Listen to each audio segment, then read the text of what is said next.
E estamos começando mais um episódio do Vivendo no Ártico. Eu sou o Thiago Barreto e hoje estou aqui com o meu sócio e co-host, Matheus Araújo. E aí, Matheus, o que a gente vai ter aqui hoje? Thiago, hoje a gente vai conversar com uma pessoa e o criador de um restaurante que eu sou fã. E a gente vai saber um pouquinho mais da jornada dele. Até hoje, trazendo um pouquinho da Europa medieval para Natal, criando o Castelo de Natal, aqui na capital Potiguar, transformando uma mera ida no seu restaurante para você ir para jantar, numa verdadeira experiência. Perfeito. Mas antes da gente apresentar o convidado de hoje, eu queria falar com você que ainda não está inscrito no nosso canal, para clicar aí no botão, se inscrever, clicar no joinha, para cada vez mais a gente conseguir alcançar mais pessoas aqui em Natal e aqui no nosso estado. Mas vamos lá, seja muito bem-vindo, Renato. Obrigado, é um prazer estar aqui com vocês. O Matheus fez uma apresentação que me joga muita responsabilidade, mas a ideia é essa, né? De realmente, eu sempre falo, né? É quase que um slogan já, né? Visite a Europa medieval sem sair de Natal. Então é realmente um lugar bem diferente que merece ser visitado. Para quem não conhece ainda deve conhecer, que eu acho que vai se encantar. E para quem não conhece, o que é esse Castelo de Natal? O castelo... Bom, eu acho que talvez todos, ou quase todos de Natal já ouviram falar no castelo, e principalmente eu acho que por causa da Taverna Pub, que é o nome mais forte ali, né? E, bom, a história é longa até a gente chegar onde a gente chegou hoje, né? A gente está com 27 anos, vai fazer agora em maio, 27 anos de Taverna Pub. E antes disso, a gente teve um hostel ali no castelo também. E de 2 anos e meio, quase 3 anos para cá, a gente está com um restaurante também, onde era a parte do hostel. Então hoje, basicamente, né, assim, a taverna é o nome da empresa, né? Mas a gente tem ali a Taverna Pub, que é um pub subterrâneo com música ao vivo, mas é mais estilo balada. É bem temático, temático medieval, vai fazer 27 anos, como eu falei, a gente já está com mais de 10 mil shows nesse tempo todo. E agora temos o restaurante, que é também um restaurante temático, e com quase 3 anos, onde a gente tem comida, a gente não tem uma linha certa, mas é uma coisa mais moderna, mais contemporânea, né? Então a gente tem massas, a gente agora tem risoto, vai ter pizza em breve, né? Que eu acho que vocês não sabem ainda. E temos carnes, petiscos, os coquetéis são incríveis. Então é uma casa que normalmente as pessoas fotografam muito, mas eu posso dizer que é a casa mais fotografada da cidade. Eu acho que é o monumento, a edificação mais fotografada da cidade. E as pessoas saem do seu carro, vão chegando a pé, ou saem do Uber, tanto faz, e já sacam o telefone antes de entrar, já começam a filmar ou fotografar. Isso eu acho que 99% das pessoas fazem isso. E depois que entram, continuam, né? Continuam porque a taverna, junto com o Espaço Avalon é o restaurante, e a taverna é o pub, mas os dois têm ligação interna. Você pode entrar por um ou por outro por fora, mas por dentro eles se interligam. E os dois juntos, eles contemplam assim, uma quantidade bem grande de ambientes que você vai descobrindo. Eles são interligados, então a pessoa vai andando e um ambiente não é igual ao outro. E as pessoas se encantam bastante. Quando eu estava falando das fotos e filmagens, as pessoas já entram filmando ou fotografando, daí continuam lá dentro, né? Vão percorrendo, vão descobrindo, que é muito instagramável, né? Assim, é muito bem decorado.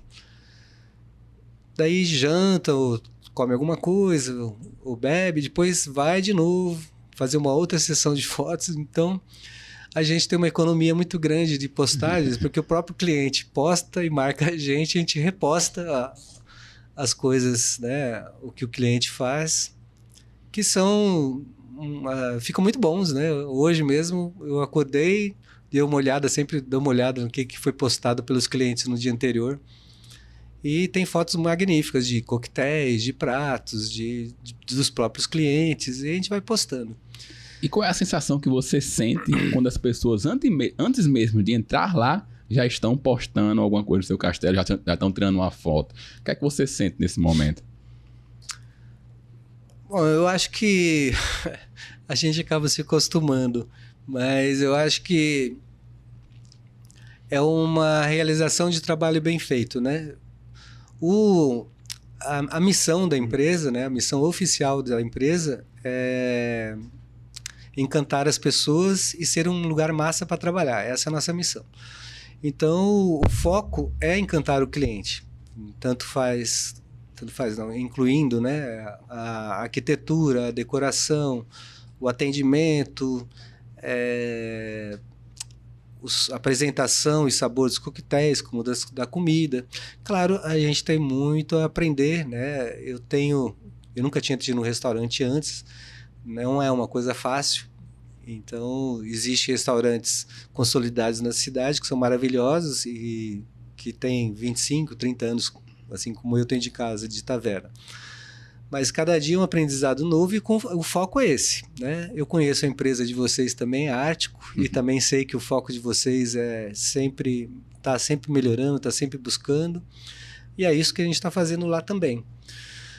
Muitas vezes a gente erra tentando acertar, mas depois que a gente erra, a gente vai lá e corrige o erro. E vai indo. Graças a Deus, estamos caminhando cada vez mais, sendo mais conhecidos. Isso deve também ao trabalho de vocês, da Ártico.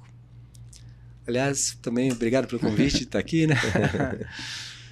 E, assim, eu tenho muitos planos tanto para arquitetura, tem muita coisa para acontecer, decoração, na culinária, na cozinha. A gente entrou agora em mais uns...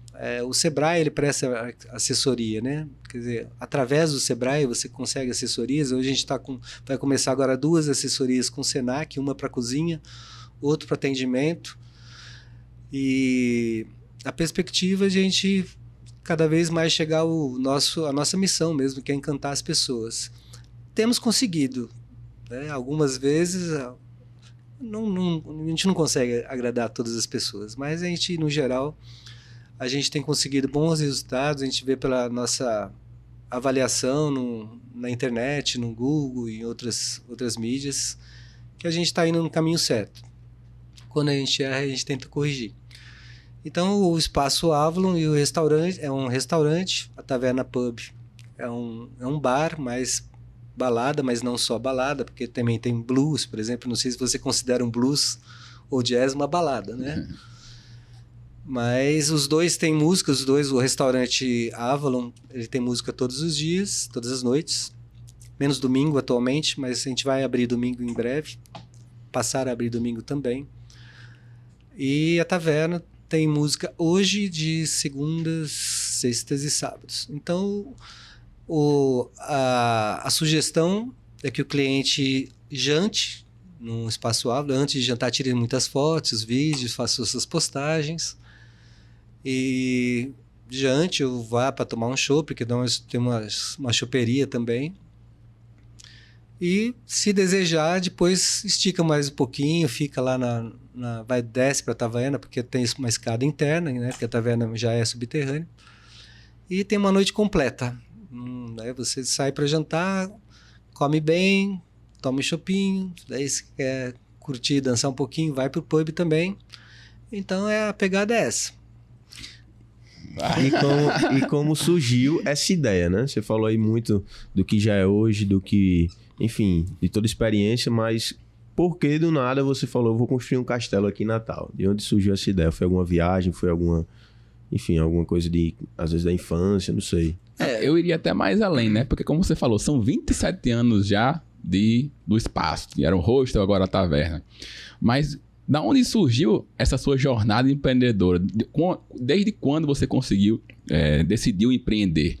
Veio de família ou foi realmente na cara e na coragem ali? E fazendo o link, qual foi o momento que veio essa ideia e o porquê? Agora eu não sei qual das duas perguntas eu respondo, mas eu vou tentar juntar as duas. Bom, não é a minha jornada empreendedora, mas primeiro eu vou falar do meu primeiro contato com o medieval, me chamou a atenção. E é uma história que todos me perguntam, né? Que é o seguinte: quando eu era criança, era muito comum as famílias terem enciclopédias em casa, né? E na minha casa tinha a enciclopédia Conhecer e tinha a Barça também. Que hoje em dia praticamente não existe mais enciclopédias de livros, né? Eram livros grandes, pesados, com aquelas capas grossas, com vários volumes. E, se não me engano, eu acho que era o volume 3, que tinha muitas figuras. Eu, com 4 anos, não lia, mas tinha muitas figuras de castelos, tinha figuras de exércitos medievais, de armas medievais e roupas medievais. Eu nem sabia direito o que era aquilo, mas me chamava muita atenção. Então, esse foi o primeiro contato. E é uma coisa que eu gostei muito. E ficou ali como se fosse um casulo, antes de você se transformar numa borboleta, como é que chama mesmo? Casulo. Um casulo. Então, mas ficou ali, dormindo essa ideia, né? Até muito mais tarde, quando eu tinha já, acho que 23 ou 24 anos, 20 anos depois, que veio isso à mente. E daí vou fazer uma pausa e começar a responder aqui do Matheus a pergunta sobre a questão do empreendedorismo. Bom, meu primeiro empreendedorismo eu tinha uns 10 anos de idade. Eu peguei, com 7 anos de idade eu queria ser engraxate, porque eu via na estação de trem os meninos engraxando sapato. E eu falei para minha mãe, vocês podiam me comprar uma caixinha daquelas, né? Eu acho que você conhece, que você coloca o pé em cima. Sim, né? sim. Comprar uma caixinha para eu poder engraxar sapato, também uma escova, né? O paninho, a cera. E eu queria engraxar sapato com 7 anos de idade para ganhar dinheiro. A minha mãe não deixou, né? E ela falou, porque você vai concorrer, você não precisa, você vai tirar o trabalho das pessoas que precisam mais que você, não sei o quê. Aí me convenceu a não engraxar sapato. Com 10 anos de idade, eu tinha uma bicicleta, eu peguei um pedaço de papelão e escrevi táxi. E coloquei na frente da bicicleta, né? Não lembro como que foi, se eu amarrei, se foi com durex, alguma coisa. Coloquei na frente da bicicleta e saí andando pelo bairro. Com 10 anos de idade, achando que alguém ia me parar para colocar na garupa a pessoa e levar a pessoa para algum lugar, né? Mas ninguém me parou. Então, depois, assim como empreendedor, começou aí. Depois, meu primeiro emprego mesmo, inclusive com carteira assinada, eu era gandula de bolinha de tênis numa escola de tênis famosa lá em São Paulo até. E de público classe A. Então, o meu trabalho, o professor jogava bolinha pro aluno, jogava com a mão ou dava uma raquetada, jogava pro aluno do outro lado da quadra, o aluno rebatia a bolinha para qualquer lado, né? E o professor tinha uma cesta com umas 30 bolinhas. Então ele jogava, e cada bolinha ia para um lugar diferente na resposta do aluno. E meu trabalho era pegar uma cestinha, encher a cestinha com as bolas que estavam em todos os lados e entregar para ele antes que a cestinha dele acabasse. Esse foi o meu primeiro trabalho de carteira assinada. Bom, de empreendedor, depois... Depois, não como empreendedor, mas depois disso eu trabalhei em banco, aí como empreendedor, eu tive uma empresinha, né, fabricava camisas, se chamava Poto Viejo, fazia camisas de jeans, de brim. Isso eu tinha uns 18, acho. Quando eu e minha irmã, né, a gente tinha uma mesa de corte enorme, né, assim, como essa mesa, mas muito mais comprida. Não sei se você já viu como é que faz. Você coloca várias camadas de tecido, daí pega uma máquina, como se fosse uma tico-tico, e sai cortando os moldes das camisas, daí leva para costureira, depois vai bordar, fechar, colocar etiqueta. Então, isso era nosso. Foi o primeiro mais sério, vamos dizer assim, de empreendedorismo, foi essa fábrica. E depois vendia também. Eu ia para a região algumas regiões de São Paulo, centro. Eu nem lembro mais direito o nome dos lugares que eu ia, mas é lugares que vendem muito, tem muita casa de roupas, a gente ia vender, ia de porta em porta vender as camisas e também vendia para particulares. Eram camisas bem bonitas até. E depois trabalhei em banco, fui músico, toquei no Bexiga, que é muito famoso em São Paulo, né, que era um lugar de rock. Toquei samba, na verdade com 14 anos eu já estava tocando samba em padaria, pizzaria. Então a diversidade de trabalho é bem grande. Foram várias experiências também, Foram várias experiências, e cada uma é processo. mais legal que a outra, no sentido que você vai aprendendo a conhecendo a vida, né? Porque quanto mais experiência você tem, mais você sabe se comportar, sabe sair, entende mais as coisas, entende mais o mundo, entende mais as pessoas, vai vendo oportunidades. Então, tudo que você vai aprendendo faz bem. E depois trabalhei em bancos, trabalhei em 2 bancos, né? Eu não era muito, não gostava muito não, mas trabalhei em 2 bancos. Trabalhei numa empresa de produtos de coco. E foi de lá, assim, né, eu trabalhava na Coco Indiano, que inclusive tem em Natal. Parnamirim tem uma indústria. E saí de São Paulo para vir aqui trabalhar nessa empresa de produtos de coco. Você foi transferido de lá para cá? Fui transferido de lá para cá. Comecei a aprender lá, mas já com o objetivo de ficar na fábrica daqui. Por que Natal? Porque meu pai já estava morando aqui. Meu pai tinha também sido convidado para trabalhar nessa fábrica. Meu pai também era bancário. Ele foi de um banco chamado Comindi durante 35 anos, se aposentou, e um cliente dele tinha essa fábrica, estava abrindo essa fábrica em Parnamirim, e chamou meu pai para administrar. E eu continuei morando em São Paulo mais um ano. E eu tinha 18 anos. Por aí. 19. Aí meu pai, eu falei que talvez eu fosse para Natal. Ele falou, então a gente está precisando de alguém para o departamento de cobrança. Você quer vir? Eu falei, eu quero, né? Aí comecei a aprender aqui, lá na sede de São Paulo, qual seria meu trabalho. Aprendi, fiz e depois fui implantar em Parnamirim, na fábrica daqui. E fiquei, sei lá, uns 6 meses, um ano, acho que um ano mais ou menos na fábrica. Daí apareceu a oportunidade de trabalhar no Banorte, num banco, acho que é Banco Nacional do Norte, se não me engano, um banco que era de Recife, que tinha uma sede aqui. Daí trabalhava menos e ganhava mais, né, no banco do que na indústria. Aí eu saí da indústria, fui para o banco. Depois fui trabalhar de garçom. Eu entrei para o sindicato. Eu entrei para o sindicato na época, para a chapa do sindicato, MOB. E como minha chapa não ganhou a eleição do sindicato, fui mandado embora pelo banco. Daí, quando eu fui mandado embora, eu comecei a alugar pedalinhos na praia de Ponta Negra. Eu acho que vocês não vão lembrar disso, que faz muito tempo. Como se fosse hoje em dia o stand-up paddle, que é aquela prancha, né, que você vai, só que antigamente era o pedalinho. Pedalinho mesmo, né? Que às vezes tem alguns lugares que tem aquela cabeça de cisne, né? Tem umas coisas assim. Só que esse pedalinho foi feito pelo meu pai e um amigo dele. Eles fizeram os pedalinhos, uns pedalões, na verdade, eram enormes. E tinham que ser porque é no mar, né? Normalmente você vê pedalinho em lagoa, uma coisa assim. E no mar, em Ponta Negra, tinha que ser uma coisa mais pesada. Então eles eram bem grandes, eram para 5 pessoas e haja perna, né? Daí eu ficava alugando durante o dia esses pedalinhos lá na praia de Ponta Negra. E à noite eu arranjei um emprego de garçom no Pittsburgh. Aí fiquei um tempão no Pittsburgh. E foi ótimo também a experiência. As experiências sempre são muito boas. Daí prestei concurso para o Banderne, primeiro lugar, ó, orgulho. Só que me mandaram para Currais Novos. Cheguei em Currais Novos, fui trabalhar em Currais Novos.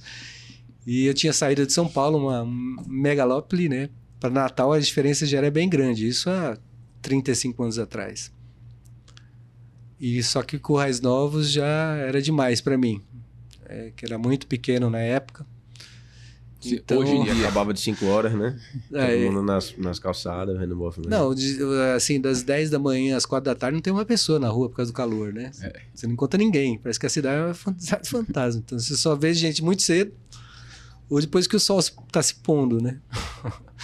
E era muito estranho para mim. Eu morei numa república com 5 pessoas lá em Currais Novos, todos eles trabalhavam em banco, um trabalhava no Bradesco, no Banco do Brasil, eu trabalhava no Banderne. Mas eu não estava muito satisfeito, né? Não sei nem por que me contrataram. Emprego público é meio estranho, né? Eu fui contratado, cheguei lá, parecia que não tinha nada para fazer. Daí, hoje você vai aprender a abrir conta. Eu falei, pô, em 5 minutos eu estava abrindo conta, vamos lá, gente, vamos abrir conta, né? Assim, muito acelerado para uma cidade muito pequena. Daí eu comecei a faltar às segundas-feiras, né? Voltava para Natal, quer dizer, só ia trabalhar na terça, trabalhava terça, quarta e quinta, voltava na sexta, faltava sexta também. Parecia um deputado, né? Os deputados iam trabalhar assim em Brasília, né? Trabalha só de terça a quinta. E porque eu não estava satisfeito, daí pedi demissão. E as pessoas, vai pedir demissão de um emprego público, né? Que não é muito normal, né? Eu falei, mas tô fazendo uma coisa que eu não gosto, morando num lugar que não tem nada para fazer, sentido, né? Não tava feliz ali. Aí pedi demissão e falei para meus pais, vamos fazer uma pousada? Primeiro era no motel. Depois do motel, vamos fazer uma pousada. Vamos fazer uma pousada. Uma amiga minha falou, por que você não faz um albergue, uma carioca? Aí eu falei, o que é albergue? Ela falou, é uma associação que trabalha com jovens do mundo inteiro, tem no mundo inteiro, tem assim, faz objetivos de integrar os turistas, normalmente são jovens. Aí eu falei, que legal, né? Eu com 23 anos, acho que vai dar certinho, né? Porque E resolvi, então, em vez de fazer uma pousada, fazer um hostel, que naquela época chamava Albergue da Juventude. E fiz, né? Aluguei uma casa ali no Conjunto Alagamar, comprei parcelado 20 beliches, então era para 40 pessoas, e comecei, sem experiência alguma, trabalhar com o Albergue da Juventude. Aí...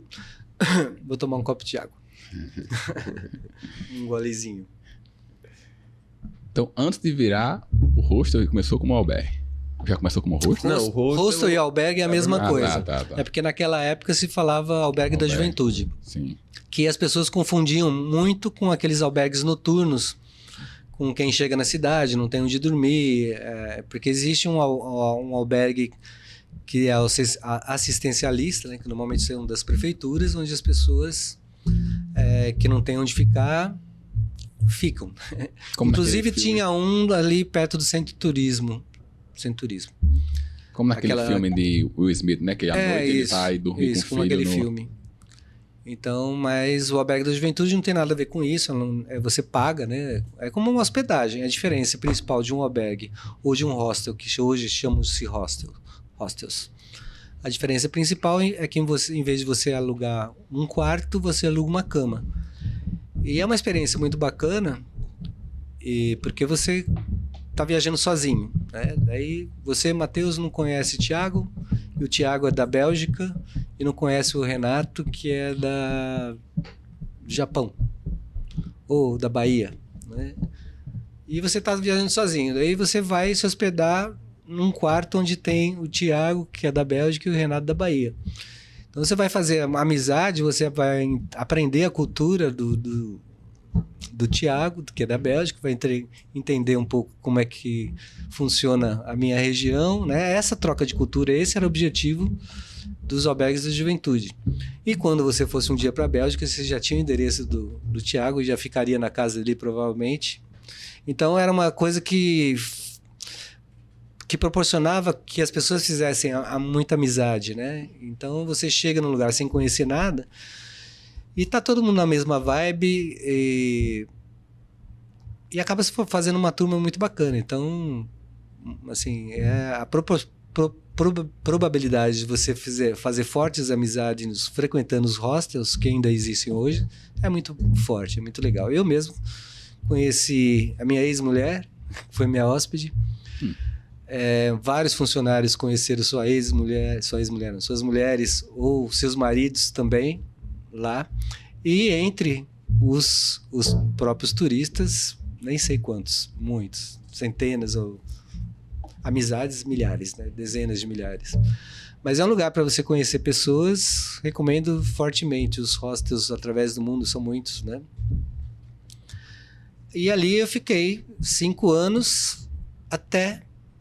Daí começou, daí volta, né? Eu fiquei 5 anos ali nesse endereço e a gente estava num crescendo. O albergue, como eu tinha 23 anos e trabalhava muito com jovem, e eu no pique total, era festa todo dia, né? Então, um dia era luau nas dunas, a gente chegava a sair com dezenas de bugs para as dunas à noite. Passava a noite nas dunas, fazia fogueira, levava violão, levava vinho, ficava lá. A gente fazia roda de violão também no próprio albergue, que chamava Lua Cheia, albergue da Juventude Lua Cheia. Churrascos, brincadeiras, gincana, quase diariamente. Daí a gente levava o pessoal para dançar. Só que você monetizava em cima dessas festas já? Já sempre sobrava, né? A gente fazia uma festa para, sei lá, vamos supor, churrasco eu conseguia fazer por R$30, eu cobrava 45, né? Sempre sobrava alguma coisa. Daí eu levava o pessoal... E turismo, ele roda todo em cima de comissão, né? Então você indica passeio, indica casas, qualquer coisa que você indica, você ganha alguma coisa, né? Então... E foi indo bem. A gente ficou muito famoso. A gente começou a ganhar 1, 2, 3 anos seguidos o melhor albergue do Brasil. Do Brasil? E a gente... E ainda era uma casa simples, só que... As pessoas queriam ir para lá de qualquer jeito, né? Porque tinha uma vibe muito legal. Né? A experiência, que era... Então, se tornou uma tribo até. Porque a gente tinha camisetas para vender, a gente estava falando de camiseta agora há pouco, a gente tinha camiseta para vender. Então, às vezes a gente saía, eu levava o forró pro pessoal pro forró do turista, meus hóspedes, eu mesmo levava. Então, eu levava uma Kombi lotada, né? Porque naquela época você socava 20 pessoas dentro da Kombi e levava o pessoal pro forró do turista, que ainda acho que tem hoje, não tenho certeza, eu acho que tem, que é no centro de turismo, né? E daí voltava pro hostel, pegava mais 20, levava, e todos com a camiseta do hostel, né? Que eu não era uma imposição, eles queriam, né? E para mim era muito legal, além de ser uma vibe legal, ainda fazia uma propaganda imensa, né? Chegavam 40 pessoas lá no centro de turismo, todo mundo com a camiseta do meu hostel. E também ganhava com a camiseta. Em breve vai ter aí novidades aí da camiseta do Vivendo no Ártico, viu? Você que tá ouvindo aí já fica ligado. E do Avalon também. E do Avalon também. Tá vendo? Então, isso era muito legal. Eu levava não só para o centro de turismo, mas tinha os Astrais, tinha o Mandacaru. Então, como tinha era muito agitado, né? A gente fazia fogueira, descia pra praia, fazia fogueira, muitas coisas. Então, vivia cheio. E a gente ficou muito famoso. Aí falei, e era uma casa alugada. Eu falei, eu queria fazer um próprio. E na hora que eu falei, eu quero fazer um próprio, já... Daí volta a história... Do castelo. Do castelo. Eu falei, podia fazer em formato de castelo, ia ficar massa. Porque o nome era o Lua Cheia, do hostel, e a logomarca era uma bruxinha, que é uma coisa mística também, né? Então, quando a gente foi para o castelo, juntou o misticismo das bruxas com o castelo. E em 95 a gente mudou para o castelo. Eu abri no final de 89 o Lua Cheia Hostel, o albergue da Juventude Lua Cheia. E depois, em 95, a gente mudou pro castelo. Foi construindo, né? Foi bem interessante a construção, porque... Primeiro eu fiz um desenho. Eu encomendei para um arquiteto, falei, eu queria fazer um castelo. Mas acho que ele não acreditou que eu queria fazer um castelo, né? Então veio uma casa assim com um elementozinho. Uma chaminézinha assim, uma né? coisa, um quase nada de castelo. Eu falei, não. Isso não tem nada a ver com o que eu quero. Não, eu queria um castelo, né? Não é um castelo, porque também são 900 metros quadrados, não dá pra fazer um castelo, né? E eu peguei, daí eu mesmo desenhei. Esse desenho existe até hoje, que é muito parecido com o que a gente tem lá. Na verdade, praticamente o desenho externo do castelo é o que eu fiz. E também fiz a divisão, diz mais ou menos o que eu queria. E eu passei para o arquiteto, daí ele entendeu o que era mesmo e finalizou. E durante a construção ele foi mudando muito, né? Porque você vai vendo na hora que começa a construir, isso, não, muda aqui, muda aqui. E como lá a gente usou 190 mil tijolos, ele é bem um Lego, né? Daí eu construí praticamente eu e o mestre de obras, que daí agora você vira o tijolo aqui, agora você abre uma janelinha, porque tem muita coisa que você pegar o projeto original e o que ele é hoje é bem diferente. Porque na hora você vai surgindo as ideias e vai colocando mais detalhes. E eu acho que deu um resultado bem bacana. Então foi em janeiro de 95 a gente mudou para lá. E foi bem interessante a mudança a taverna não existia ainda, né? A gente está falando do hostel. O interessante é que a gente, no dia 5 de janeiro, que a gente mudou, 5 de janeiro de 95. Dia 4 de janeiro, a gente estava com a capacidade máxima do nosso albergue da juventude antigo, né? A gente estava lotado. No 5 de janeiro, a gente teria o dobro de pessoas. E eu já estava contando, já tinha reservas para essas pessoas. Quer dizer, no dia 5 de janeiro eu teria 80 pessoas. E eu tinha que mudar naquele dia, né? Então, o que aconteceu? No 5 de janeiro, depois do café da manhã, todos os hóspedes estavam convidados a participar da mudança do albergue velho para o castelo. E como era próximo, e as beliches eram de pinos, que o pinos é uma madeira leve, então se formou aquela fila de beliches descendo pelo Alagamar até chegar no castelo, os próprios hóspedes trazendo suas camas, trazendo suas malas. Parecia mesmo aquele negócio, sabe aquelas filas de formiga levando folha? E só, né, eu fico imaginando como as pessoas estavam envolvidas, né, os hóspedes envolvidos na história da gente, para eles mesmos, gratuitamente, voluntariamente, estarem trazendo suas beliches com colchão, com a mala. E a gente também chamou outras pessoas para trazer as coisas mais pesadas. Então a gente mudou, compramos mais 20 beliches, mais 22 beliches e colocamos no castelo, então a gente já tinha 44 beliches. 42 beliches, 84 lugares a gente começou. E no primeiro dia já estava cheio, não tinha um quadro, não tinha uma planta. Era só cama e parede, praticamente, e algum sofá. Então foi assim o começo do primeiro dia do hostel no castelo.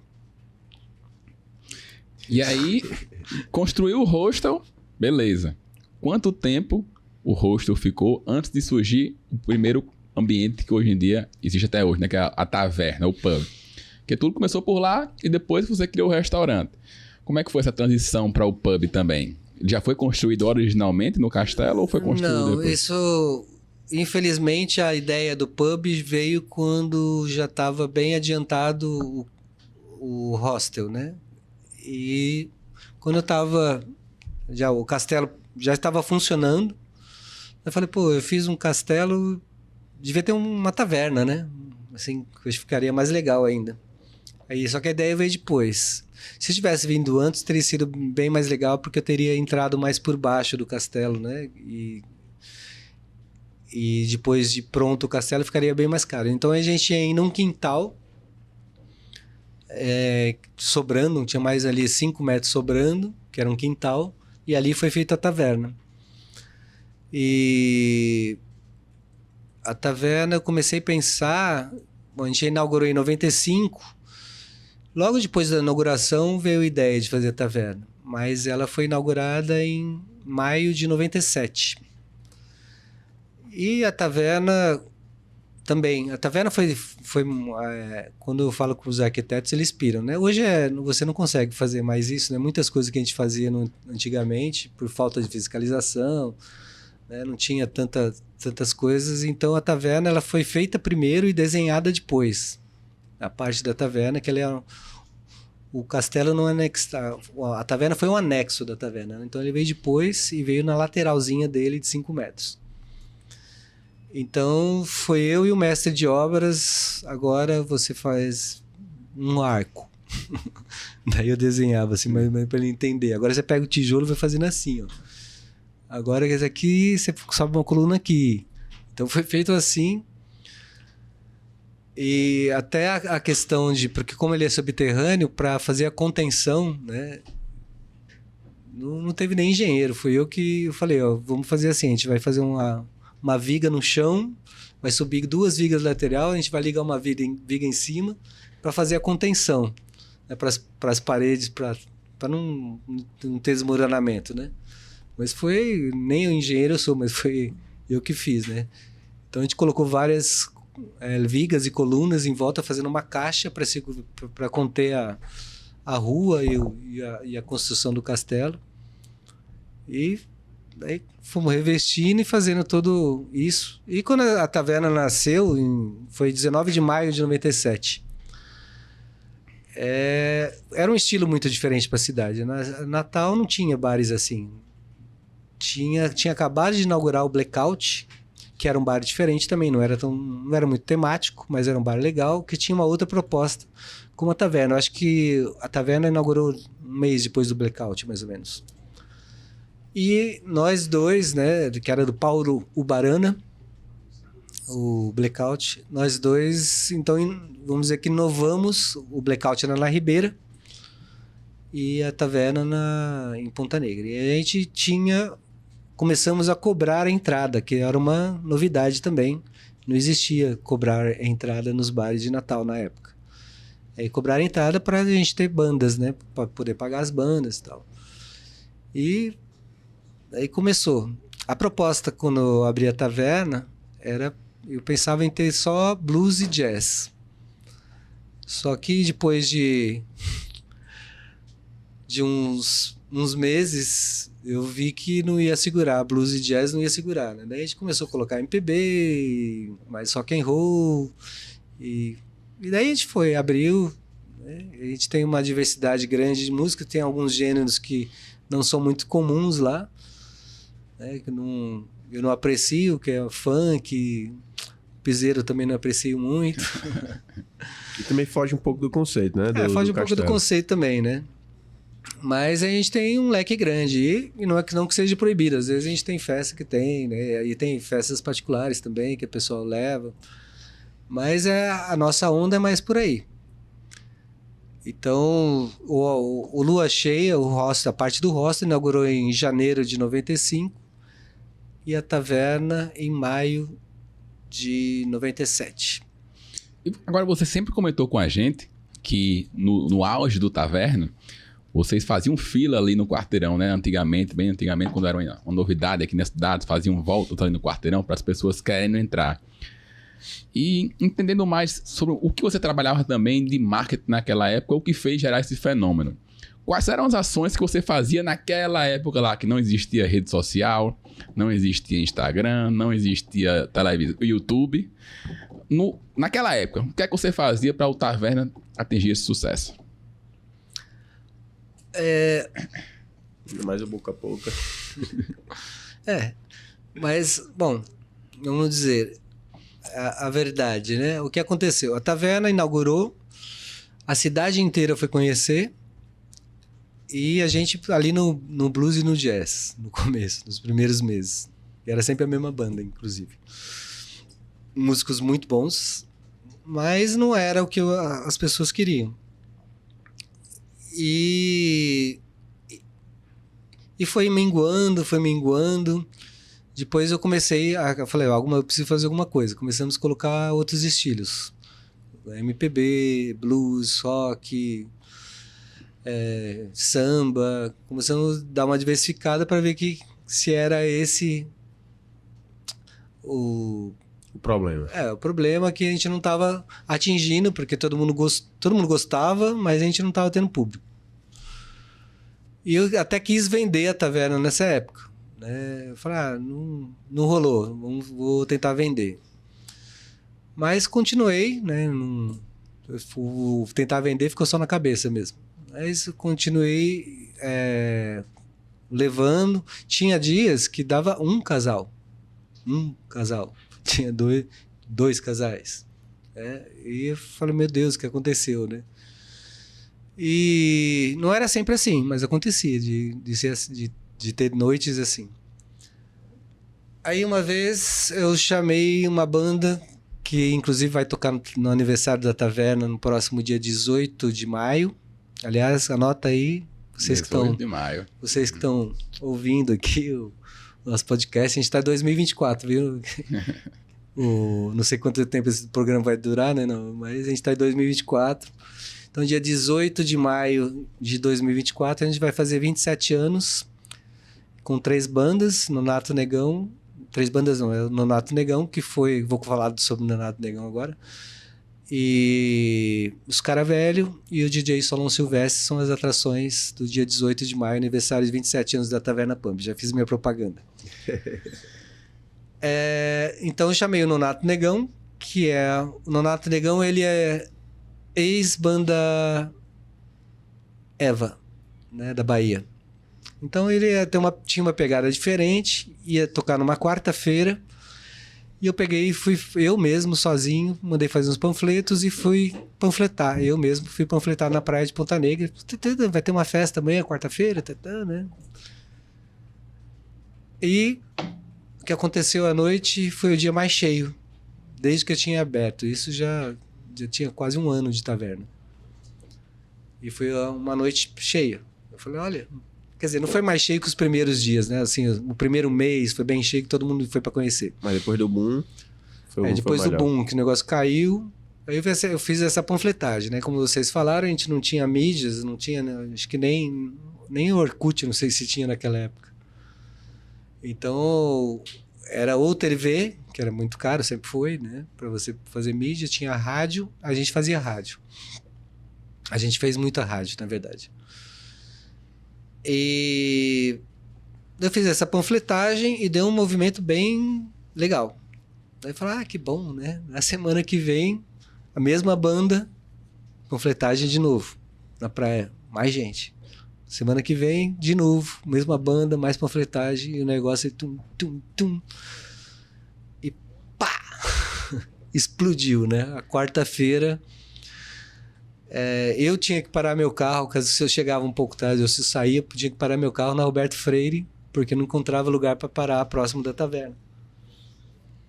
A fila, né, ia até o quarteirão de cima. As pessoas desesperadas para entrar. Isso há, sei lá, 15 anos atrás, queriam pagar R$50 para entrar, né?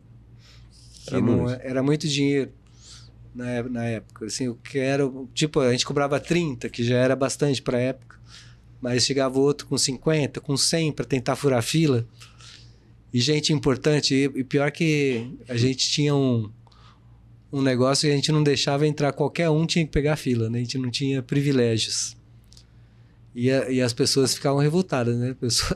Algumas pessoas que não estão acostumadas com esse tratamento. Não, tem que pegar a fila, né? Você não pode furar a fila. Se for furar a fila, você vai causar um problema. E ficavam na fila. E daí a quarta-feira, como a quarta-feira enchia demais, né? O pub ainda nessa época, que começou, eu não sei exatamente qual ano que começou esse movimento, mas foi nos primeiros anos, acho que no segundo ano da taverna, mais ou menos, que começou essa quarta-feira estourar desse jeito, né? De ficar muito conhecido mesmo. Que era a Noite dos Solteiros, inclusive. Ah, não, desculpa. Eu estou falando da quarta-feira. Quarta-feira, a Noite de Solteiros é segunda. Então, a quarta-feira ficou muito famosa. Ficava muita gente do lado de fora querendo entrar. E foi por isso que começou a aparecer outros barzinhos em volta, inclusive, né? Foi... A taverna, nessa época... Então, a origem daquele quarteirão começou com a taverna. Eu fui o primeiro ali, não tinha nada ali, né? Inclusive, quando eu montei o castelo, a rua era de terra. Quando eu terminei de construir os primeiro ano do hostel, que nem a taverna existia ainda, a rua principal era de terra e a rua lateral, onde eu tenho o rastapé hoje, nem existia, ele era mato. Então o castelo foi construído no meio do mato. E quando eu comecei a construir, né, voltando um pouquinho, que eu estava construindo, que começaram a fechar os arcos góticos das janelas e das portas, né? Daí as pessoas, vai ser uma igreja, né? Que lembra mesmo, né? Uhum. Essa arquitetura gótica. Mas voltando lá para... Daí começou a dar certo Bom, o Nonato Negão e as quartas-feiras, o Nonato Negão tocou 6 anos, todas as quartas-feiras seguidas. A mesma banda durante 6 anos. E o que aconteceu, né, nesses 6 anos? Ele explodiu de movimento, e esse movimento da quarta-feira começou a levar pessoas para lá que começaram a ir para os outros dias também. Daí começou a ir para sexta, para sábado, quinta, daí foi pegando os outros dias também. E a gente começou a fazer sucesso diariamente, todos os dias, praticamente, tinha um movimento bom, principalmente às quartas e aos sábados, que a gente tinha um projeto chamado Dancing Days, com música disco dos anos 70, que também fez muito sucesso durante, acho que 2 anos também, todo sábado, era discoteca. A gente é fiel a gente acha um nicho e segue nele, que se tá dando certo, não mexe não. Mas o que aconteceu foi... Aí vem uma parte meio triste, né? A gente fez tanto sucesso. Mas antes de falar isso, só uma curiosidade. A taverna, nessa época que dava de 300 a 350 pessoas por noite, ela era metade do que ela é hoje. Não sei se vocês conhecem a taverna, assim. Lembra que tem uma escada dentro da taverna? Uma escada de uns 8 degraus? Uhum. Sim. Então, a porta da taverna... Com a torre. Não, essa parte da torre que tem uma escada assim, em caracol não existia. Sim. Aquela primeira parte não existia. Então, você entrava na taverna na escada já. Então, antes da escada não tinha nada. Então, quando você chegava na escada, a gente tinha uma porta que abria assim e aparecia a escada, né? Você vê muito em filme americano, tipo aqueles galpões, não sei como que chama, que tem uma porta assim do lado de fora que você abre, tem uma escada que desce para debaixo da casa. Era parecido com isso. Você abria a porta e aparecia a escada, ali era a entrada da taverna. E a gente tinha todas as quartas-feiras de 300 a 350 pessoas rodavam ali, que é muito pequeno, né? Sim. É muito pequeno para... Era assim, literalmente, você não se movia. Hoje a gente não pode fazer mais isso, né? O controle é muito maior. Mas... E a loucura é que naquela época você podia fumar dentro também, né? Então, se você pega uma média de 300 pessoas, naquela época muitas mais pessoas fumavam. Mas 100 fumavam. Umas 100 fumavam. E a pessoa, como está bebendo, fuma mais. Então, assim, se 100 pessoas fumavam 10 cigarros lá dentro, eram 1000 cigarros fumados. A cueca cheirava cigarro quando chegava em casa. E, bom, lógico que isso passou, não sei quantos, há 20 anos acho que não se pode fumar mais dentro dos bares, né? Mas no começo podia. Então, daí, esse sucesso todo começou um barzinho aqui, né? Porque a gente não dava conta de atender nosso público, então é natural, né? Que outro bar chegasse para pegar nosso público. Depois veio um, depois veio outro. Chegamos então a 28 bares, e ali começou a ser chamado de Alto de Ponta Negra. Apelidaram, se não me... Foi Toinho Silveira que chamou aquele lugar de Alto de Ponta Negra e pegou. E dentro desses bares apareceu um chamado Salsa, que fez muito sucesso. Tocava música salsa, dançava salsa, e a rua acabou sendo apelidada como Rua do Salsa. Só que, naquela época, muitos estrangeiros, né, que visitavam o Natal. E uns estrangeiros que não eram muito família, vamos dizer assim, né? O voo da Itália, Milão, Natal, vinha com 100% de homem. Não tinha uma mulher dentro do voo. E como ali fazia muito sucesso, aquela região toda, né, fazia muito sucesso. Não sei se vocês chegaram a frequentar aquela rua nessa época, que parecia Carnaval de Olinda, tão cheio, né? Você não se movia mal a pé, quanto mais de carro. Era tipo a noite em Pipa ali. Uma noite em Pipa no Réveillon. Volumosa, sim. No Réveillon, lotado. E o que aconteceu que acabou eu sendo prejudicado, porque as pessoas acabaram queriam ficar na rua, porque tinha muito mais gente na rua, milhares de pessoas na rua, e prejudicou um pouco a taverna nessa época. Mas do jeito que subiu, né, o Alto de Ponta Negra, depois também desceu. O sucesso, assim, sem organização, acabou matando o próprio foco ali dos bares e foi fechando e voltou. A ser só o Taverna. Agora é só o Taverna de novo e o Rastapé que sobreviveu também. Só nós dois sobrevivemos à região, não tem mais nada, né? Então as coisas foram fechando e acabou que aquele quarteirão que era cheio de bares foi leiloado, aquele monte de escombros acabou virando escombros, foi leiloado. Daí a gente se juntou, eu, o Rastapé, um amigo nosso, compramos, passamos o trator em tudo. E agora tá ali, eu, Rastapé, e ali junto com a Secretaria de Turismo, eu acho que a gente vai fazer ali um novo polo, um polo de bares e restaurantes temáticos da cidade. Essa é a proposta que, aliás, era para ter tido uma reunião hoje aí com a prefeitura, acho que foi adiada para amanhã. Mas eu acho que o caminho tá indo bem. A gente tá indo bem agora, tá cada vez mais conhecido, tá tendo uma boa resposta.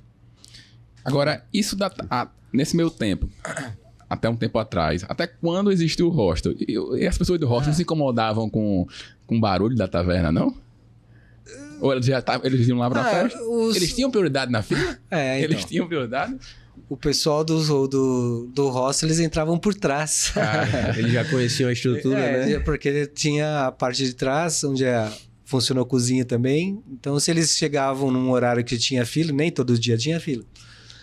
As filas mesmo eram quartas e sábados. Mas os hóspedes, eles tinham acesso, né? Ou entrada gratuita, 50%. E eles frequentavam, sim, a Taverna Pub. E o hostel fechou em 2015, né? Isso já é outra história, que começou o Airbnb entrou com força e muitos hostels, só naquela rua já tinham 6 hostels, né? Então a concorrência era muita e a nossa estrutura é muito pesada, né? A manutenção do castelo é muito cara.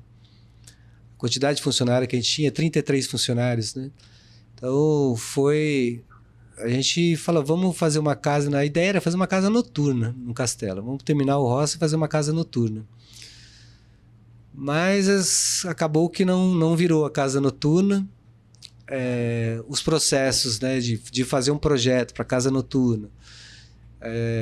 Só com o arquiteto a gente ficou discutindo quase 2 anos. Depois na CEMURB mais 2 anos. E o tempo foi passando. Daí já veio a pandemia... E quando veio a pandemia, eu falei, não vou fazer uma casa noturna, vou fazer uma coisa mais aberta, fazer um restaurante. Que abriu também no mesmo dia 19 de maio, só que agora 2021. 2021. 19 de maio de 2021 abriu o Espaço Avalon com uma proposta diferente. E o hostel fechou em noite de lua cheia, era lua cheia, né? O nome era Lua Cheia, a gente fechou em noite de lua cheia em julho de 2015. 2015, fechamos. E quando a gente fechou foi uma choradeira. A gente hospedou aproximadamente 100 mil pessoas, a quantidade de mensagens que recebeu, o pessoal incrédulo. Melhor viagem da minha vida. Porque era uma experiência realmente, né? Quando ele mudou o hostel mudou para o castelo, além de toda aquela energia que tinha de muitas atividades, a gente nunca teve televisão lá. Então era tudo muita integração. A mesa do café da manhã era uma só, que hoje vocês conhecem lá, é onde é o Salão Nobre. Sim. Aquela mesa bem grande, tem 6,5 metros. E ali é onde o pessoal tomava o café da manhã. Então, se você não conhece, eu estou sozinho, estou viajando sozinho, eu sento ali naquela mesa, eu também não te conheço, você não me conhece. Daí você pergunta, o que você vai fazer hoje? Vontade de bugar, eu também vou, né? Então, era bem... Então, existia essa integração que era muito provocada também, né? E tinha aquele negócio na mesa, aquela mesa gigante, todo mundo tomando café da manhã junto. Hoje, pessoal, vamos brincar de escravo de Jó? Escravo de Jó. Então, tinha muitas coisas bacanas, então era uma experiência incrível. A quantidade de gente com lágrimas nos olhos, assim, mandando mensagens, ligando pra gente. Quando a gente fechou, foi um baque para muita gente. Foi uma história na vida de muita gente. Mas tudo muda, né? E daí fizemos durante a pandemia, lá parado, né? A gente foi o primeiro bar a fechar na pandemia. A gente fechou em março, logo no comecinho a gente falou, eu pensei, vai dar ruim. E a gente era todo fechado, e eu já comecei a ver um movimento fora, não tinha chegado em Natal ainda, mas eu comecei a ver um movimento fora, daí eu falei, vamos fechar porque não vai ser rápido. Aí eu fechei, dispensei todos os funcionários. Nessa parte foi uma boa decisão, porque quem não dispensou naquela semana teve que manter os funcionários pagando metade do salário. Né? Isso foi uma loucura, porque você dispensar quando eu dispensei, quando eu fechei, a gente estava com 20 funcionários. E além dos 20 funcionários, com estoque cheio de bebida, cheio de comida, né? Então a gente teve que sair, fiz publicidade para vender para quem, pelo preço de custo, pelo menos, tudo que a gente tinha, né? Centenas de garrafas de tudo, cada coisa, centenas de quilos de filé e de tudo, né? Que a gente tinha que vender, porque ia estragar. E saí vendendo, muita gente comprou. A gente vendia pelo preço de custo, eu ia comprar, eu ia entregar, já de máscara, né? Mas foi muito difícil, uma época difícil, não só para mim, claro, por o nosso ramo de restaurantes, bares. Alguns foram extremamente muito atingidos, né? O ramo de serviço, né? Eventos, restaurantes, hotéis. E a gente acabou ficando 1 ano e meio fechado. E mesmo, né, depois você dispensar 20 funcionários, você deve ter uma noção de quanto custa isso, né? Tudo que você tem de reserva e muito mais vai ali. E o castelo ele continua dando despesa, mesmo fechado, né? A manutenção é muito grande, como eu já tinha falado até. E durante a pandemia, eu lá em casa, o que eu vou fazer agora da vida? Daí, bom, eu vou fazer um restaurante. Daí, ainda fiz uma enquete. Pessoal, né, como que eu vou fazer um restaurante? Como é que vocês acham que deve chamar o restaurante? Eu coloquei na internet. Daí surgiu vários. Eu já estava com Avalon na cabeça, né? E teve gente que falou Avalon também. Aí eu falei, vai ser Avalon mesmo, né? Espaço Avalon. O que tem a ver com a história? O Espaço Avalon é uma ilha, né, daquela lenda do rei Arthur. Então tá ligado a essa lenda. É onde é forjada a espada, aquela espada mágica, né? Aquela espada que é fincada na pedra e só uma pessoa de alma muito boa que poderia tirar a espada de lá. Então, essa é a lenda de Avalon. E tem tudo a ver com o castelo, a gente fez essa... Então, respondendo essa pergunta, a gente fechou o hostel em 2015 e abriu o Avalon em 2020. E de lá para cá já tem um bocado de história. A gente não para, né? E cada vez que você chega ali no Avalon, você vê um ambiente diferente, uma decoração diferente. A gente sempre está inovando, criando coisas novas, pratos novos, drinks novos. Sempre tem uma novidade. O dinheirinho vai entrando, quando dá para investir em alguma coisa, a gente faz uma coisa nova, né? Vai inventando. E como tem sido essa experiência, né, com o restaurante? Você veio primeiro do hostel, depois iniciou no ramo de festas e agora ainda mantém, né, de vez em quando, mas o foco maior hoje é o restaurante. Como é para você essa experiência? É muito diferente, porque hoje você entrega a experiência através não só do ambiente, obviamente, mas principalmente através da gastronomia, né? Sim. O nosso foco principal é o restaurante. Nosso objetivo é ter o restaurante funcionando bem todos os dias, né? E a gente trabalha para isso. E fora isso, nós temos... porque para manter o pub, para manter uma balada diariamente não é tão simples, né? A pessoa sair para comer, mas diário. Para ir para a balada já não é tanto. Então a gente deixa para a segunda, que hoje a gente tem as segundas, continua com as segundas intenções. A gente vai fazer um relançamento dela para fortalecer, porque ela foi uma noite muito forte. E depois da pandemia cai um pouco, mas ela tem um movimento bom, mas a gente quer fazer ela chegar ao topo de novo, nas segundas-feiras. E tem as sextas e sábados para o pub. Fora isso, sempre a gente está fazendo uma festa temática, né? O restaurante é todos os dias, menos hoje, domingo, que a gente está fechado. Mas mantemos 1 ou 2 festas já grandes por mês. E tem as festas tradicionais, como São Patrick's, teve semana passada. Tem o Halloween, nossos Halloweens sempre foram muito famosos, muito legais mesmo. A gente faz altas produções com nossos Halloweens.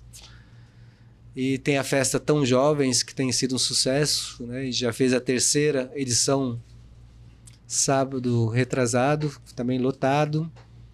O meu aniversário, a gente fez um baile de máscaras, que também foi muito legal. Então, eu já planejei as festas para o ano inteiro, na verdade. E também tem o Dia das Mães, tem o Dia dos Namorados, e tem dias temáticos, né? Tem os dias temáticos que todos conhecem e outros que a gente inventa. Então, o movimento, sempre há um movimento maior nas festas, é claro. Mas o nosso foco é o restaurante, o principal foco. É claro, como empresário, a gente quer ir crescendo. A taverna hoje ela tem possibilidade de crescimento de público muito maior. A taverna que eu falo agora é o castelo todo, né? Tanto o Avalon quanto a taverna, ela tem uma capacidade de receber muito mais gente pela estrutura que ela tem hoje. Então a gente precisa ir aos pouquinhos aumentando e melhorando, qualificando mais os funcionários para ir crescendo no volume de pessoas também. Mas a gente pode ter ali 500 pessoas passando por noite. A gente pretende chegar a isso. Renato, e qual você diria que é a proposta central da junção do Espaço Avalon Restaurante e da Taverna Pub, formando esse complexo de ambientes que é o Castelo de Natal? Eu acho que... Acho não, né? A pegada é que uma proposta onde a pessoa possa ir, principalmente no final de semana, né? Que ela possa sair para jantar e ela vai jantar, ela não precisa se deslocar para um outro lugar, né, para ir dançar, por exemplo. Então, ela tem música ao vivo. Enquanto ela está no restaurante, que é o Espaço Avalon, os clientes têm uma música ao vivo tocando, sempre de ótima qualidade, num volume agradável, onde você pode conversar. E isso é uma coisa que me incomoda um pouco quando eu vou comer em algum restaurante que a música está alta, né? Eu não gosto de comer com música alta, né? Tem muita gente que se incomoda também. Não consegue nem conversar. Não consegue conversar, né? Às vezes você com a pessoa do seu lado, você não consegue conversar com a pessoa que está do seu lado. Do outro lado da mesa, então a gente não tem esse problema ali. Você consegue conversar na boa, no restaurante, quando você está lá. Tem um jantar com música variada. Cada dia normalmente são duplas, é um trio. Sempre tem um gênero diferente tocando. E... depois você, se deseja, vai para vai dançar, já desce para a taverna, onde já tem uma banda maior, o volume de som é mais alto, mas ali já é com o objetivo mesmo de mais pro lado da balada. Por causa do estilo de música que normalmente a gente coloca hoje, o nosso público tem de 30 um pouco mais, né? De 30 a 50 é o público grosso, né? Mas a gente tem gente de todas as idades, tem muita gente nova que frequenta também. Às segundas-feiras o pessoal é mais novo, em geral, por causa da noite dos solteiros.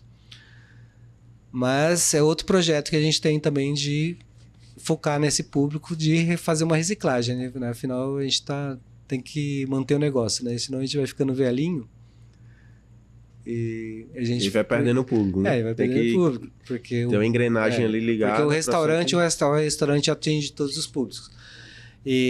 Mas a taverna ela precisa ser renovada, porque como é uma coisa mais balada, a gente precisa fazer uma renovada no público e ver o que esse pessoal está escutando hoje, qual é a demanda que eles estão pedindo, para a gente chegar lá e ter isso para oferecer também. Daí vocês vão me ajudar. Com certeza. Qual foi a principal dificuldade assim que você... acho que pela primeira vez a gente escutou quase toda a sua história aqui. Foram muitos anos aí. Viu? Resumi 30 anos aqui. Foi uma jornada com várias experiências em diferentes empresas, setores, experiências de vida diferentes. Mas qual foi, dentro dessa jornada empreendedora, o seu momento de maior resiliência? Que fez você pensar em desistir tanto do rosto, quanto da taverna, quanto do Espaço Avalon agora também? A resiliência é uma coisa que eu acho que tem que ter para todas as pessoas que pensam em empreender, né? Eu acho que se você não tem, você vai ter que adquirir. Porque eu acho que vocês entrevistam muitos empresários e a gente... e normalmente você entrevista pessoas que tiveram algum sucesso. Mas para a pessoa, para chegar a esse ponto, a resiliência sempre teve que existir, né? Normalmente você erra muito mais do que acerta. E a dificuldade é grande, porque você não há muitos apoios, vamos dizer assim, né? O governo é seu sócio, a gente sempre... Eu acho que é um dos principais problemas, é porque você é muito taxado, né? Tem que obedecer normas que às vezes não são muito... que você, que como particular, tem que obedecer, mas que o próprio poder público não obedece. Os impostos são altos, né? Então você não tem incentivos, muito pelo contrário. Você tem um sócio que só suga o que você produz e ainda ele atrapalha. Então, a questão, as leis trabalhistas, elas são muito difíceis também, assim, pouco maleáveis. Às vezes o funcionário, ele quer uma coisa, o patrão quer também a mesma coisa, só que vocês não podem decidir. Por exemplo, já aconteceu um exemplo, um funcionário trocou de horário com outro, quando tinha o hostel ainda. O funcionário do dia trocou com a noite, o da noite trocou pro dia, por um dia, porque um deles tinha um compromisso, e eles conversaram entre eles e trocaram de horário. Eu nem sabia. Aí foi fiscalizado nesse dia, os funcionários tinham trocado de horário, a fiscalização viu lá que o funcionário que deveria estar lá não estava, e estava outro. Bom, resumindo a história, eu tive que pagar naquela época, que faz muitos anos, R$ 1.500 por funcionário que trocou de horário. Eu nem sabia, era o interesse deles, né? Esse é um exemplo, mas existem vários que às vezes a pessoa quer, né? E eu também quero, o funcionário quer, mas é pouco maleável. Então, o modelo dos Estados Unidos eu acho que é bem legal, mas esses são problemas que a gente é pequenininho, não sei se o Brasil mudará um dia. Então, mas são muitas das coisinhas que acontecem que você precisa, né? Precisa sempre acreditar e trabalhar. Na verdade, tem que trabalhar muito. Você precisa trabalhar bastante e acreditar e saber que nada é fácil. Você tem que fazer acontecer, né? Tá com dificuldade, o que está acontecendo? Vamos ver o que está acontecendo, vamos tentar resolver. Às vezes você precisa chamar a sua rede de contatos para te ajudar de alguma forma, coisa que você não sabe fazer, ou alguma coisa que só alguém consegue decidir, você precisa de alguém que conhece aquela pessoa para ir lá e falar, vamos decidir, né? Então, quando a gente trabalha com restaurante, a gente trabalha com o poder público, a gente trabalha com as bandas, a gente trabalha com os clientes, a gente trabalha com os funcionários, com fornecedores, a gente tem vários grupos, né, que estão em volta e a gente tem que saber como lidar com cada um deles, né? Diversos tipos de perfis. Diversos tipos de pessoas.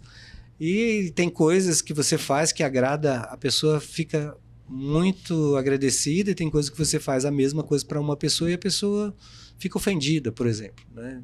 Então, é tudo uma experiência, você vai aprendendo. E a história que eu tive, a bagagem de ter trabalhado em muitas coisas diferentes, de viajado muito também em vários lugares diferentes, a gente conhecendo povos diferentes, vai fazendo com que a gente entenda, né? A gente saiba lidar mais com os problemas. Então, resiliência é uma coisa que a gente tem que adquirir. Se você não tem, você vai fazer o quê, né? Você vai bater a cara, não dá certo, então vou fechar. Sempre vai desistir, né? Você não dá certo, mas vamos tentar. Não deu certo de jeito, vamos tentar de outro jeito. Mas é muito trabalho, muitas horas de trabalho, né? O patrão é o que mais trabalha. Por engano que as pessoas acham que o patrão é o que menos trabalha, não. O patrão é o que mais trabalha. E quando ele não está trabalhando, muitas vezes está pensando no trabalho, né? Eu não vou no restaurante sem olhar o cardápio. Quase que eu decoro o cardápio de um outro restaurante, por exemplo, né? Eu vou em outro bar e eu fico olhando a arquitetura, o que eles fazem, como que é a questão de... Como é que eles usam a mídia, como é o cardápio, né? Você vai observando. O serviço Aí também. você já fica pensando, isso aqui já no restaurante do outro, né? Você fala, isso aqui podia ser melhor assim, ó. Ou senão, esse restaurante é muito bom, né? Eu quero ser igual a ele. Tem esse lado também. Você admirar, você fala, pô, o pessoal aqui é eficiente, é rápido, é um lugar que você... eu quero voltar nesse lugar. E eu quero ser assim também, né? Eu quero que as pessoas cheguem lá, eu quero voltar nesse lugar. Qual é o seu prato preferido mesmo? O salmão, que tem os coxilhones com Recheado. recheado. É o Joaquim Nabuco? Pato É, Joaquim formagem. Nabuco. Joaquim Nabuco. O salmão com contiglione recheado. Dia 1º de abril, que inclusive vai fazer 3 anos de arte. Então tem que ser 1º de abril mesmo. 1º de abril pediremos o Joaquim Nabuco. Qual a ligação do 1º de abril com... A gente vai fazer 3 anos de arte no dia 1º de abril. Ah, olha. Eu me lembrei agora também, porque a gente tem que comemorar um negócio, só que aí... De arco não, né? De CNPJ. É, de CNPJ. De assinatura do CNPJ. Vamos fazer uma festa boa. Pois conversa muito boa, mas a gente tá chegando agora no De Frente com Avalanche. Solta aí a vinheta, meu editor. Renato, de frente com a Avalanche, um bate-bola de perguntas e respostas aqui. A primeira delas, gostaríamos de saber um empreendedor ou empreendedora que lhe inspirou durante a sua trajetória empreendedora. Olha, uma pessoa... Abílio Diniz. Inclusive, infelizmente, faleceu recentemente, né? Mas ali sim ele tem... Eu li os 2 livros dele. Na verdade, o segundo é um aprimoramento do primeiro, mas eu acho muito bom. Eu acho que todos que empreendem deveriam ler. E ele começou com uma padaria, né? Veja só onde ele chegou. Muita gente nem imagina onde ele chegou, né? Ele é muito mais do que... Imagino, sim. Do que o Pão de Açúcar. E uma marca ou empresa que você admira, a forma que eles trabalham, se inspira, como eles agem no dia a dia também? Admiro muito Camarões, que é daqui, que está no mesmo segmento que eu. Ele conseguiu um nome extremamente forte, um serviço muito bom. E parabéns, Camarões, nós vamos chegar lá. Um livro para você recomendar para a galera? O Perfume. O Perfume é aquele que tem um filme? É, aquele que tem um filme.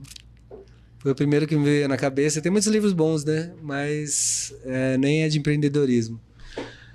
Mas foi um livro que eu li assim de bate-pronto. Eu gostei bastante. E para finalizar, ou um filme, ou uma série, ou um documentário para você também indicar para a galera que lhe trouxe algum ensinamento importante durante a sua vida? Olha, o filme que eu assisti mais na minha vida é Os Miseráveis, a versão que é um musical. Que é um filme, para mim, uma obra-prima lindíssima. Eu vi um dia no cinema, daí no dia seguinte eu voltei e vi de novo. No outro dia eu fui, comprei o filme, DVD e assisti mais umas 30 vezes em casa. É aquele com o Hugh Jackman? Que depois... Eu não sei o nome dos o atores. Wolverine depois. Ele. É esse. E para mim aquilo é uma obra-prima do começo ao fim. É um filme que fala muito de amor, né? de amor, de esperança, de ética. Assim, perfeito para mim. E agora de empreendedorismo, eu não estou lembrando de bate-pronto algum. Mas pode ser algo realmente que trouxe um ensinamento de vida, não necessariamente voltado para o empreendedorismo. Ensinamentos de vida. Vou pular essa. E não sei se você é adepto, mas algum podcast também, que, obviamente, tirando Vivendo Arte, que ele transcende essa indicação, né? Mas algum podcast que você recomendar para o pessoal também. Sim, tem um podcast... E agora, para mim lembrar o nome? Porque eu estava escutando, é um podcast de empreendedor. Será que dá para colocar nas legendas depois? Dá. Porque faz alguns meses que eu não estou escutando, mas eu escutei vários, é bem legal. Era com quem, você lembra? Pois é o nome dele. Mas vamos colocar nas legendas. Era daqui, do Brasil. Oi? É aqui do Brasil. É aqui do Brasil. E tem um que eu lembro agora que eu acho muito legal, que é o Luciano Pires. Eu não sei se você conhece, o Luciano Pires, ele tem um mundo de facilidades. O podcast dele tem muita coisa, muitos empresários, muita história. Na verdade, ele tem um site também que chama Mundo Café Brasil, o site, Mundo Café Brasil. E o nome da pessoa é Luciano Pires. Eu acho que vale a pena realmente conhecer. Tem muita coisa de qualidade ali. Esse eu lembro. Muito bom. Luciano Pires, programa Café Brasil. Tem um podcast Café Brasil. Perfeito. Mas agora a gente está chegando no final. Eu queria agradecer a sua presença, que possivelmente no futuro possa ter uma nova conversa aqui para a gente falar sobre outro tema. Hoje foi muito sobre a história do Taverna, né? E do Espaço Avalon. Mas eu queria deixar esse finalzinho para você deixar uma mensagem aí para as pessoas, os nossos ouvintes aí que estão nos escutando, ou pelo Spotify, conhecer, né? Ou pelo YouTube, convidar eles para conhecer, ter uma boa experiência lá. Muito bem. No Taverna. Olhando para a câmera. A minha câmera é aquela ali? É, essa aí. Então, será um grande prazer receber vocês aqui de Natal. Eu não sei se algum turista vai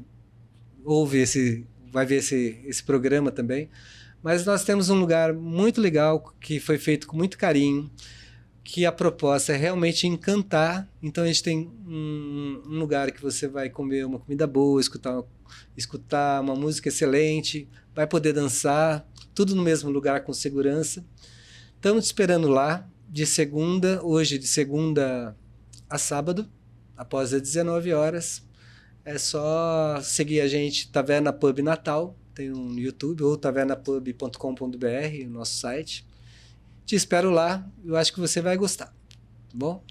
Obrigado. Perfeito.